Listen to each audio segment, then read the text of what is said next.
So, Dr. Renee, you are looking tired as hell. Diet. How you doing? Diet. So, everyone, Renee is post-call, truly post-call. Yeah, You just got finished. off. Yeah, you just been doing night shift. Yep. I work 1 week in a month. One weekend, you said, right? 1 week in a month. I ain't got no qualms about that. I work 1 week in a month, 3/12s. And yeah, I'm post call. Just drove about 2.5 hours back home after getting off at about 8-ish. Actually, I signed out at 8. But then, yeah, so. So the reason I bring that up is because the majority of your colleagues who are working there, when they're working full time, they're doing some type of 12-hour shift, right? They don't do 12 No, they're doing 24. 24s. Yeah. But, as I said before, 24s, I'm trying to make sure that I don't do a 24-hour shift anymore in my life. Welcome to the club. Yeah, Welcome to the party. It's stressful, right? And the decisions that you're making at hour 21, 23, is that as good as the decisions that you're making On hour 11. or even hour 5, right? And even hour 11, that's a long time still. It is. It definitely is. And I find myself, it's so funny at sign out today. I was like trying to say the temperature of a patient. I was like, yeah, her temp was 109. I'm like, oh my God. Yeah, because like, your eyes are what probably is going closed on? and you're sleeping and so I'm forth. like, am I having a stroke? Yeah. She's got a temperature of 100.9. So, yeah, even with the 12-hour shift, and it's not so much being up 12 hours, but it's also all of the decision making that you have to make within that time. Yeah, but then the hard part is the rinse, wash, and repeat. Like you Right. go home, Right. you're home for maybe 12 hours or you're Yeah. home for however long. Are you really recovering during that time? And Yeah, then you I don't rinse, sleep well. wash, and you repeat this behavior Yeah. over 5 years, 10 years, sometimes even 20 or even longer. It's a really tough way to live. We all, if we don't, if we're not cognizant of it, that's the path in which we're heading. So, for me, when we first started off, it was all about trying to pay off debt. We were trying to save as much money as possible, stack cash in our accounts, put some money in the stock market. Work. And then that was it. But I think after a while, we started to realize, like, if we continue like this, it's going to be a hard next 10, 20, 30 years to get the type of money, the type of freedom, the type of wealth that we want to get. How do we figure out a way to be smarter about this? Yeah. Right? Yeah. And on this episode, we got Dr. Param, who is basically same thing as us. She was doing things the right way. She was saving cash. At one point, she had almost $500,000 in her bank account. What? Yeah, like her regular bank account? She had $500,000 in her bank account. Wow. Not making much money. It made her feel good. But also at the same time, she started to realize and do the math and carry the one and start to realize that like this type of lifestyle of just working really hard, saving money, putting money into the stock market, like by the time maybe she's 70, she can enjoy this. And that's when she decided that things had to change.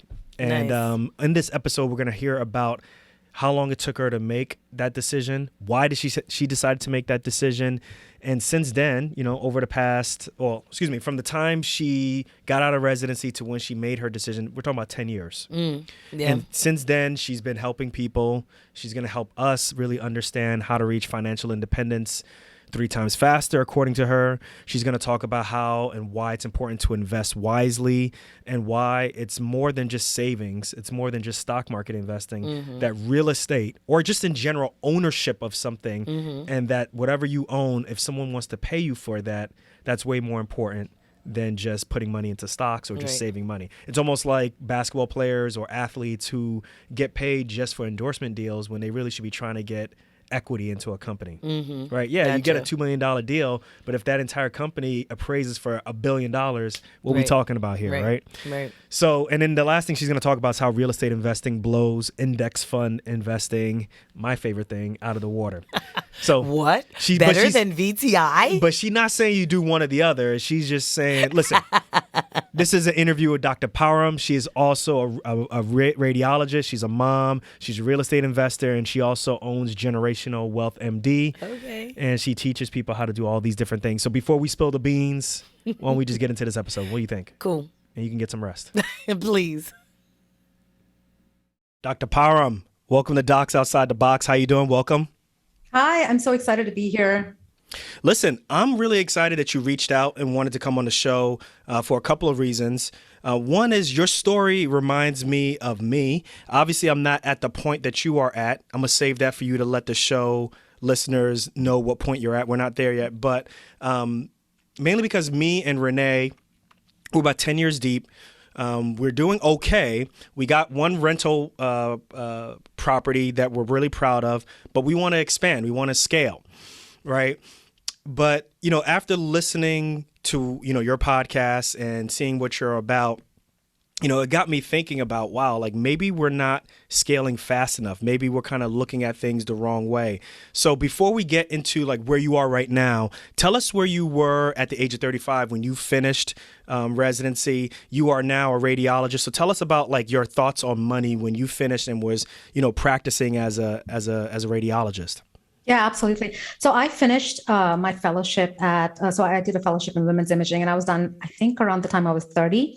So I started, and I thought I was doing everything we were supposed to, right? So I was maximizing my 401, doing the backdoor Roth. I was saving. I mean, not a lot. I mean, I was saving significant. I had significant amount in saving. I was in a high income subspecialty. So I had invested in stocks, individual stocks, index funds. So I was just learning all of that. And so you're doing the right things. Okay. Doing the right things, right? And I thought 10 years from when I started, I would be in a really good place and I would have a lot of options, in terms of how I would practice medicine.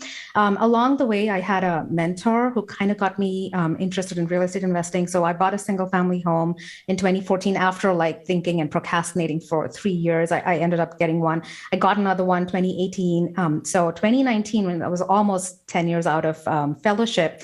So these were more like just checking the boxes, but primarily you were making your money as working as a radiologist. Yes, I was trading my time for money. I was working as a radiologist, and I thought I was doing everything I was supposed to. I got the rental properties, and I was looking at the cash flow, which was like a few hundred, like $500 a month. And I looked at it, and I was like, so I wasn't looking at it right at that time. This was my understanding. So I said, this is never going to get me to financial freedom. So I think I prioritized. So even at that point, you were looking at financial freedom early in your career. Well, I was thinking about retiring, right? So like, I was like, okay, 10 years from now, I should only be practicing medicine the way I want to. So if it was 1 day a week or 2 days a week, I figured I wanted to do that. I always had that in the back of my mind because half my family is from India and I like traveling and I just wanted to have that mobility. So it was always in the back of my mind. It's a long flight. It is a long flight. You're going to have to definitely take a week or 2 weeks off. Otherwise, you're going to have horrible jet lag. Just to get over jet lag, right? And then like anything less than 6 weeks is almost like, why am I even doing this, right? Right. So you need time to take away. You want to get away from work. You need to spend time with family. So you're considering, hey, like working every day, how you currently work is something for you after 10 years or something that you did not want to do. So you wanted to be able to travel when you want it, when you want, work when you want. Do I get it? Do I have it correct? Absolutely, yeah. Got and you. I figured being in a high income subspecialty and doing all these things, I was going to be at that point. But 2019, and you hear this about everyone who's a fire enthusiast, right? There's a pivotal point where something happens and it just makes you rethink everything. So 2019, there was this transition at work. There was a merger and I didn't really want to stay back with the same place. So I shifted, I found another position, but that transition was really hard for my family. There was a lot of anxiety. There was a point where I traveled to India because I had a long break and, my kids were back there. I was here. So just a lot of anxiety. And that's what really got me thinking about financial. What's the anxiety that you're talking about? What are we talking about? Well, I didn't want to leave the comfort of the job that I was in. It was a great job, but everything was going to be different. I would probably have to take call. I always had, I'm a women's imager, so I wanted a job without night call, without working weekends. I always prioritized my time over money, and just to get excess vacation, I took like a 15% pay cut because I wanted more weeks of vacation. So after the merger, I didn't think I was going to be able to dictate how I was practicing medicine, even within, things change, big even time. in the same place, right? And you think it's going to stay the same, but things can always change, right? It's not in your control when you're working for someone. So now we're at 2019. You may have to change, or you are changing your position. I switched jobs. Yeah. And you're switching jobs to something where you're going to have to take more call. Well, and no not as call because I couldn't, that was not negotiable, but I was going from 12 weeks vacation to 4 weeks vacation. damn. That's So a big that was, drop. especially for someone who likes to spend a lot of time, with my family back home in India, I didn't know how that was going to work out. So that was huge. Okay, so at this point, you are switching from a job that gives you 12 weeks vacation to 4 weeks vacation. You have 3 rental properties at this point. 2 rental properties at this point. You're doing okay, not like you're not doing great, but you're not doing bad, right? Well, I thought I was doing great, right? You thought you was doing great. I thought I was doing great, and then I you're had stacking, and then you're stacking cheese in your 401ks, in your Roth IRAs, in the back door, all those different things that brokerage everybody account, tells you to do. Yeah, individual Okay. stocks, index funds, all in my brokerage account, 529, all of that's going. I have and I'm almost ashamed to say it, but I'm saying it because it's probably going to help someone else. I had like $500,000 in my bank account just sitting because I was like, okay, you know what? I have savings. And that's when that transition happened, I started looking at my financial independence numbers, right? So I started reading more about FIRE, and I actually figured out what my financial independence number was, which is, the amount of money you need every year for you to take care of all your basic expenses and your discretionary expenses, right? So vacation, any luxury items, eating out, all of that is factored in, and you come up with what you need every year for your for your family's expenses, right? And when you have that, when you're making that money passively with passive income, then you've hit financial freedom, right? So that's when I went back and I calculated what my financial independence number was, and I also looked at how much I'd be able to withdraw from my stock portfolio and how much I was going to have in cash flow from my real estate portfolio to figure out where I actually was. And I starting at 2019. 2019, that's when I started looking at it, right? Okay. Because I wasn't actually doing the math before that. So I figured out my financial independence number, and then I went to my stock portfolio, and that's when I actually learned about the safe withdrawal rate, which is 4%, which means if you have a stock bond portfolio and not during growth, but when you're retiring or you want to withdraw from that and live off of it, you can only withdraw 4% of that portfolio for it to last you 30 to 50 years, which is what you wanted to do if you're considering, depending on that money for your income. So for those who are working out, who are on the treadmill right now and they can't keep notes, or they're doing something, they're driving. So everyone, what she's referring to is what's called the Trinity Study. We'll put those in the show note, a link to that in the show notes. But basically what she's saying is they did the math, and basically based off of your number, if you take 4% out of that every year, you should be okay. With the amount of compounding growth and, what gets replenished afterwards. If you take out 4%, you should be okay up until a certain point that you'll calculate. So, okay, I'm following you. I'm following you. Yeah, We're so working. the Bengen study, the Trinity study, all of them prove that if you want your portfolio to last you for as long as you need it to during retirement, you can only withdraw 4% from it. And so what that translates to is that if you need $100,000 in passive income annually, you need a portfolio that's around $2.5 million, right? That's the only way you can withdraw $100,000 from that annually. So I looked at my portfolio and I was like, okay, wait, this is not making sense because there's no way. I have to probably work another 10, 15 years to get to that point if I'm doing this with the stock market. So then I turned to my real estate portfolio, which I really wasn't paying a lot of attention to. And I saw that with a third of the money invested in my real estate portfolio, the cash flow, once I factored in cash flow and equity buildup, was twice as much as I was getting from my stock portfolio. So, so the return you were getting with the third less of an investment into your real estate. 1/3 of the money wasn't real estate compared to the stock market, but I was getting twice as much out of it. You guys hear that? Everybody listening? So a third of the amount of money that she had in her stocks was invested in real estate. And you were making how much more compared to your stock market? 2 times more. Two times more of passive income from that portfolio compared to my stock portfolio. And so for me, that was the pivotal moment. That was like, okay, wait, if I want to retire and if I want to be financially independent and not have to be in this position again where somebody else is dictating the terms, the terms in which I practice medicine, then I realized that my focus would have to shift away from the stock market and I would have to focus on aggressively growing my real estate portfolio. Yeah, because you never know. So the next thing may be, okay, well, now it's no longer 4 weeks. Now we're doing 3 weeks or 2 weeks off for your entire year. You just never know. Yeah, and 2020 was when the pandemic hit, right? And that was like it was a shift for so many of us. It was a shift for me. I mean, fortunately, I was able to work from home 2 days a week, but I was working from home and raising my 3 and 6-year-old. My 6-year-old was now like 2 and 5 at that point, but my 5-year-old was doing online school from home. So I'm taking care of them. We didn't have a nanny because, with the pandemic, everyone just, everyone had all those barriers, right? So our exposure levels. So we didn't have a nanny at that point. And I was doing that and working from home. And there were so many days when even the way I was practicing medicine shifted. I was a breast imager and now I was reading primarily X-rays. And there were many nights when it was midnight and I was still reading from home, and my kids were sleeping in the office because they wouldn't go to bed without me. And that was another moment, a defining moment where I looked and I said, this doesn't make sense anymore. But in the year between 2019 and 2020, I was able to aggressively scale my real estate portfolio just within 1 year, even though I had a 3-year goal. And I 4x'd my portfolio, I 10x'd the income from it. And I was at the point where I had already hit my financial independence number. So passive income from my portfolio, just the cash flow, was able to meet all of my family's expenses. And so I made the decision to retire from that full-time position. And all right. So let's take a pause for a second. So I like this because what I'm getting from this is, I don't know if you guys caught, she's saying that she had over almost 500K in her savings account, which is really impressive. And in a bad way, impressive that, in a bad way. You should never do that. And despite that,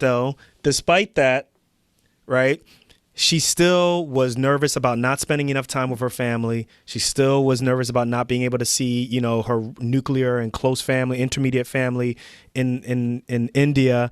So it just goes to let you know that, there's so much, like, money's only going to take you so far, right? It's that emotional thing that I think oftentimes that people don't factor in. That you're talking to. So listen, before we talk, because you mentioned how you're able to 4x this and triple that, I love it. I got you. So once you decided that, housing or real estate was the way to go for you based off of how you were seeing returns with your real estate compared to what you were seeing with your stocks, talk to me. How did you go from 2 to 3? Talk to me how you took that first step. What was the first step that you had in your mind to go from having 2 rental properties to your 3rd rental property? And then how did you reevaluate and go from there? Talk to me. Yeah, and before I go to that, Nia, I want to say the 500,000 in my bank account, it's essentially giving me less than a 1% return, right? And I wasn't looking at it that way. So if I were to live off of that money, which isn't even meeting inflation, which is at typically around 3%, so I would only be able to live off of the money for 5 years, and I need the money to last me at least 50 years if you're planning right? So when anyone's sitting with a lot of money in your bank account, the important thing to remember is that when you're thinking how much money do I need to hit financial independence, your financial independence number is fixed, right? That depends on what your expenses are, where you're living. The only thing that's variable is the return of investment of your entire portfolio. And when you have a lot of money sitting in the bank, you're dragging that ROI down because that's giving you, less than, I think it was like 1% is what I was getting in CDs and stuff at that point. Yeah, so that's the important thing. But is it that number feels good though? Like that number feels a big, nice pillow that you have, but you don't realize that pillow is shrinking every night. It is. When you go to bed and stuff. So, all right. Your buying power is going down. All right. So talk to us. Tell me what you did between your second. How did you go from your second, or what was the mindset that you had from your second to your 3rd property? So that's when I really started educating myself, right? Because I realized that, like even my second property, I paid for it all cash because I was like, okay, I need cash flow. So I can do that. I can do a better job by just paying for it all cash. And so that's not optimizing leverage, and leverage is what's going to help you grow. So I started reading more. I started reading tax books. I took tax courses on creative financing. I listened to lots of podcasts. I eventually got a performance coach to help me shift my thinking. So I did all of that. And during that time frame, what I was doing is, you purchase a property and then you rehab the property, you increase the value in the property, increase the rents, and then you rent it out. And then you're able to then go in and tap into that money and recycle it because you're able to do a cash out refinance, pull that money out. And slow down, Dr. Param. Slow down. We got amateurs listening. That listening. Is true. This is how I talk. So wait, you saying that you did what's called the BRRRR strategy, basically, right? Yes, absolutely. What I was doing is I was optimizing leverage, and I was using multiple strategies, tax strategies, and other ways that you're able to recycle your money in real estate, which I think is very unique to real estate because, you can put money into something, and then if you use the right strategies, you're able to pull that money out and then use it to buy another property. Meanwhile, the first property is still giving you infinite returns because you now have no initial investment left in it, but it's still generating cash flow and building equity over time. So, so that's okay. So I came from the school of all debt is bad debt, right?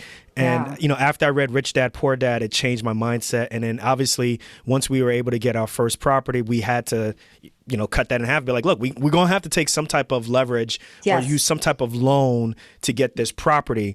Yeah. But I think I understand what you're saying. So initially, what you would do is you would take a whole chunk of cash, buy a house outright, and then it would cash flow because you weren't paying a mortgage on it. But what she's saying, folks, is that she put all of her money in. Let's just use $100,000. She put $100,000 into the house. She was cash flowing. But what she's saying is maybe she could have done better. Maybe she could have got 3 or 4 houses if maybe she borrowed $20,000. And yes, she does have a mortgage. And yes, that decreases her cash flow. But she uses the rents and the cash flow to help pay down the rent. But not all of her $100,000 is in one house. And then once you rehabbed it, then it increased the value of the house, right? And then talk to us more. Once you rehab and the increase in the value, then what happens to the house next? Yeah, so that's the burst strategy. You buy a house, that's the first B. Then you renovate it, which is the R, and then you refinance the property, which is what you do is once you renovate the property, you're building equity in the property. All of a sudden, suppose you purchase a property for $300,000, you put $50,000 in and you renovate it. Now the property is and if you're doing this right, it's hopefully worth $450,000. So you have $100,000 of extra equity in that property. So now you go in and you do a refinance and you pull that money out, which is the third R, I believe. And once you do a refinance and pull the money out, you now have all the cash that you put in, but because of the appreciation that you were able to increase in it, you can still leave 20% down, which is what the lender needs. So you take all of that money out and then you go ahead and do this again. You rinse and repeat, and you're also able to rent the property at a higher value because it's now a better property than it was before. So the property is no longer getting slumlord rents. You're getting better rents now. You're getting New York City rents. You're getting San Francisco rents. You're getting good rent, and then you get the cash out that you put in initially, and you use that to purchase another piece of property. So that's how you went from 2 to 3, and then I'm assuming you kind of just exponentially increase from there. Absolutely. So just kept doing that, leveraging, used leverage to buy multiple properties. I got a short-term rental. That's another strategy where you're using leverage and tax strategies to pull your money out and just keep rinsing and repeating the process over and over again till you get your portfolio to the point where you have that passive income from it that meets your financial independence numbers. So I was reading one of your blog posts, and you were talking about you not only did that, but you also made the operations of each property that much more efficient. Talk to us specifically. What are the specific things that you did to make your property, I'm talking about for each individual property, what did you do to make that process or how it got managed more efficient? I'm talking about like toilets, all those different things. Let's get very granular. How'd you do that? Oh my God, yeah. So this is what I believe in. It's always like who, not how, right? So I think the most important thing is to have a great team on the ground. And that's what I do even within my coaching program, right? I introduce people to great teams, reliable teams, where when you start, I always think it's best to work backwards with teams and goals. You work with, if you work with a great team, they're going to take care of things and they're going to make your life so much easier. And, and with short-term, and then there's always software that you can use to automate things, your bookkeeping. I also have a short-term rental, and there it's all about automating if you're self-managing it. So you use software and you use the right teams to help you grow. What kind of teams are we talking about? What's your team consist of? So it's always, I prefer it if you have a real estate agent who's also your property manager, and then they have teams on the ground. But your team is also your mentor. It's also your lenders, your insurance brokers, your cost segregators, your CPA, your real estate attorney. All of these people are going to help you grow and expand the right way, right? Okay. So your property manager is the person who's handling, why aren't my tenants paying their rents? They're the ones who are going to the house, getting the rents. They're the ones who are answering the phone calls about, my toilet is clogged. Because I think that's probably what makes people who don't get into real estate that much nervous. They're like, look, man, if I'm an orthopedic surgeon, I don't have time in between cases to be handling how, what's happening at the specific property. So you're saying to some accord, you have a property manager who kind of handles that for you. They kind of handle a lot of different things for you. So you can kind of focus on, the next property. So Yeah. my And question there's to so you many then, different ways of doing it, Nee. So when I okay. started out, I like to, so a big chunk of my portfolio is out of state, right? In Houston, Texas. I live in California.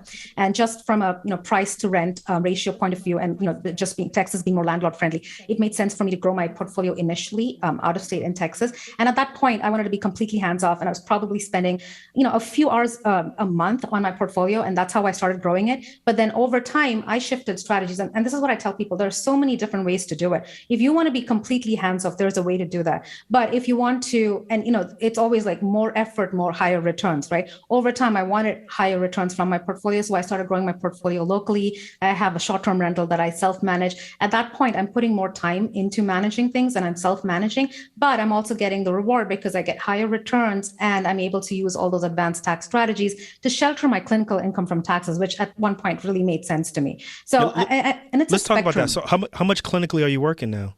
Right now I choose to work like 2 to 3 shifts a month. That's what I'm That's doing what at I'm this talking point. about, Dr. I Param. That's what know. I'm talking But about. I my love it. I kids love need, it. my daughter is 3, right? And I was like, I could do this 5 years from now. I could grow, I could do it 5 years from now, or I could do it now when she really needs me. Right now, my kids, I could literally spend every minute of every day with them and they would love that. So I wanted to do it at a time when that was possible for me. So. Okay. The reason why I'm asking you these questions is because I think sometimes, so it's what I'm trying to get clarified with a lot of people is that like, the reason why we have folks like you on the show is not to say, okay, like you guys are on a pedestal and the people who are listening can't get to that point. Is Oh my look, God, you no. guys, everybody who's listening, from even med students who are listening up to attendings, like it's a step-by-step process, right? One is better than no step at all. So that's why Yeah. I'm asking these very granular questions about, okay, what'd you do go from 2 to 3? And then obviously you just multiplied and where you're at right now. So if you can tell us, like, and you can let me know if it's rude or not. I'll ask the question. I'll take the hit. Like, how many doors, how many pieces of property do you have at this point in 2021? I have 9 doors, and this is the way I look at it. Nee. Some people look at, okay, so I need $100 or I need 200 doors, and it's about the doors. For me, it was always about the passive income, right? So when I hit my passive income goals, that's what I needed to get to. And then it's the same thing with real estate. And this is what I always say: it's not a one size fits all. There are so many different ways of doing it, depending on your resources, your risk appetite, your debt appetite. And I chose to do it this way. But I work with people who prefer to invest in multifamily homes, and their goal is like $35,000 of passive income a month is what they want to get to, and they have like a goal of I want to get to these many doors. But I always say it's important to start off with your financial independence number and then just work backwards to see like, okay, have a 5-year goal, and like you were saying, anybody can do this, right? I think the important thing is to know why you want to do it and then work backwards from that goal. So always figure out your financial independence number and then work backwards and say how many doors do I need to do every year to get to this point. And once you start doing it, you may break it out linearly and say, okay, I'm going to get 3 doors year 1, 3 doors year 2. But once you start doing it, I almost feel like your growth is going to be exponential. So when I started out with a 3-year goal, I was like, okay, I'm going to get 3 doors each year. Your growth is never like that. It's like you start doing it and you realize you can do it so much faster. I was able to hit those numbers in a year. So this is true for everyone. So just figure out your financial independence number first and then work backwards from that. Whatever you need to do, however you need to structure it to get to that goal. So, folks, I hope you all are listening. So, I was listening. So there's a podcast that I listen to called Earn Your Leisure. It's one of the top podcasts out there right now. It was a video snippet of when they went to the Breakfast Club, which is a really popular radio show in New York City. And one of the hosts of the show said that he never met someone who was extremely rich and worked more than one job, right? Like for me, I grew up in an environment where 2 jobs, 3 jobs, you try to make things, the ends meet. And then, you kind of carry that, or at least I carried that mindset even as a physician. Like the more jobs I have, I'm going to save my way 3 times to financial independence. And one of the things that he said is like he's never seen someone with 2 jobs or more really be wealthy, right? Like you have to figure out a way to obviously have your primary income coming in, but you got to have a way to have that money kind of like accelerate or exponentially increase in ways that are not related to you having to check in and do that specific job. So that's the reason why I really wanted to hear you talk, because I was like, like we all want to be doctors. We all want to help people. It's amazing. It's literally the best job in the world. But I was really interested in your mindset before 2019 and then what happened afterwards, right? You're still taking care of patients, but you're just doing it maybe in a different way. And also at the same time, your family's important too. Yes. So really dope. Yeah, really absolutely. Dope. And, I just want to talk about that work more, save more culture, and I ran these numbers, I'm just going to give you an example, right? So if someone put $2,000 into their portfolio every month for 20 years, and their portfolio's ROI annually is like 7.5%, they're going to end up at the end of 20 years with $1 million. Okay. At the end of 20 years. Now, if they were to work more, like, work multiple shifts and then save money and, like, get the really cheap car and do all of that and put $4,000 into their portfolio every month for 20 years, they're going to hit $2.2 million. Okay. So they're doubling it, which is great. But here's the important thing. So that's at 7.5% ROI, right? Which is what you're at if you're investing primarily in index funds, bonds, and you have some money in cash. That's probably your average ROI. Now, if you were to bump the ROI, just bump the ROI, double the ROI, and don't double the money you're putting in. So if you put $2,000 a month into a portfolio and your portfolio is generating the ROI is 15%, you at the end of 20 years, you're at $3.3 million. So why would you work harder and save more if you're not really focusing on asset allocation, which in my opinion is like the biggest determinant of how fast you hit your financial independence numbers, right? And that's why I say, I have $1 million home on a golf course. I love fancy cars. I am not going to compromise on all of that. But more importantly, I want to focus on what my return on investment is. What is my asset allocation? And am I being smart about how I'm investing? Boom. There it is. Guys, you hear that? So just because you're working double, don't forget, that means you're taking double patients. You're more tired. You're not giving your patients everything you need or that they need also. So also think about it from a patient care perspective also.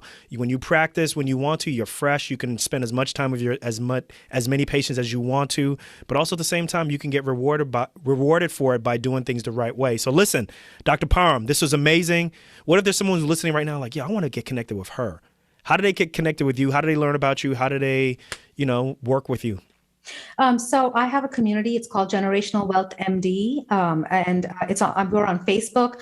There's a blog and a podcast of the same name, generationalwealthmd.com. There are a lot of free resources on there. So I have a financial independence worksheet, which I really like to introduce people to, because you can go on there, you can figure out what your FI number is. It's on, if you go to the website, www.generationalwealthmd.com/resources, that's where you can find that. I also do, I have a small group coaching program and a one-on-one coaching that I do for people who are really interested in, aggressively scaling their real estate portfolio and getting to their goals faster. And just impresses me how much people can achieve within a few weeks once you join this community and you're in this immersive experience with others. I just want to mention, right now we're 3.5 weeks into the current cohort of Creating Generational Freedom, which is my coaching program, and greater than 60% of the people in there have already put an offer in on their first short-term rental. Like they just on track to meet their 90-day goals. So yeah, so many different ways to do it. There are the free resources, and then there's also the coaching program that's available. Yeah, we love it. We want to learn more about this. We want to learn how we can increase our ROI and not have to work like a slave to get to that point. Dr. Param, it was a pleasure talking to you. Listen, we're going to put everything that you talked about in the show notes. And listen, everyone, this is where it's at. It's about being a great doctor, taking care of your patients, working hard, but also at the same time, you got to make your money work hard for you also. Y'all hear that? All right, I'm going to catch you guys on the next one. Dr. Param, thank you so much. And that's it. That's a wrap. What do you think? It was a good interview. Yeah, I thought it was a really good interview. I think my only thing is I think that she's done this so much that, sometimes she goes a little fast. So I had to try to slow her down so that the individual, the amateur person can be like, oh, I get what you're saying. But sometimes when we do the same thing too when we talk about debt. Oh, yeah, all you got to do is put on an Excel document, and then you got to find out where all your loans are, and then you got to just pay it off. And you're like, wait, slow down. Sometimes there's the emotional aspects that you got to get past. Sometimes you got to even know, okay, what do you put on one side of the Excel sheet versus what do you put on the other side? So that's what I was trying to get her to do and stuff, and I think she did a good job. So forth. So what are your takeaways? First, let me just say that she obviously is a physician like everybody else. So the fact that she got to this point and is able to talk about it so fluidly, every single audience member should really look at that as a sign that they can do that too.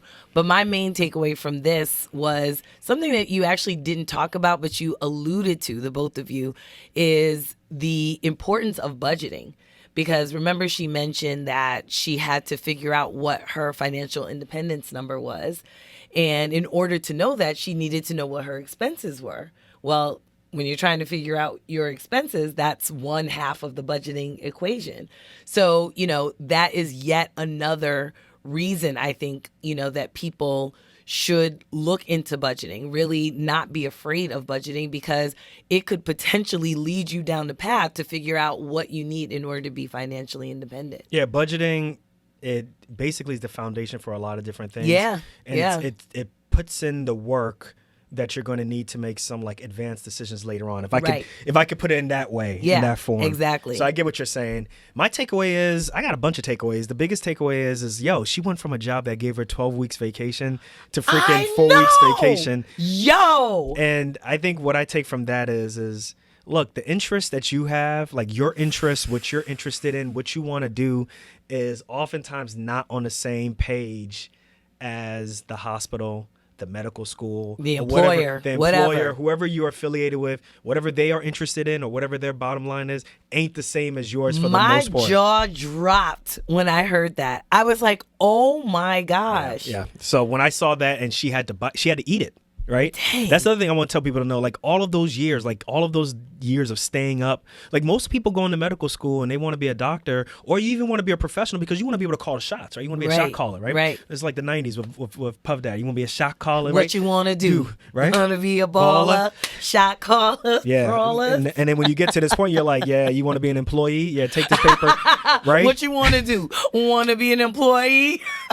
It's the truth, right? But it's basically... the best way I could describe this is the hospital, the clinic, whoever you're affiliated with, they are setting the playground. Mm-hmm. It's their rules. Yeah.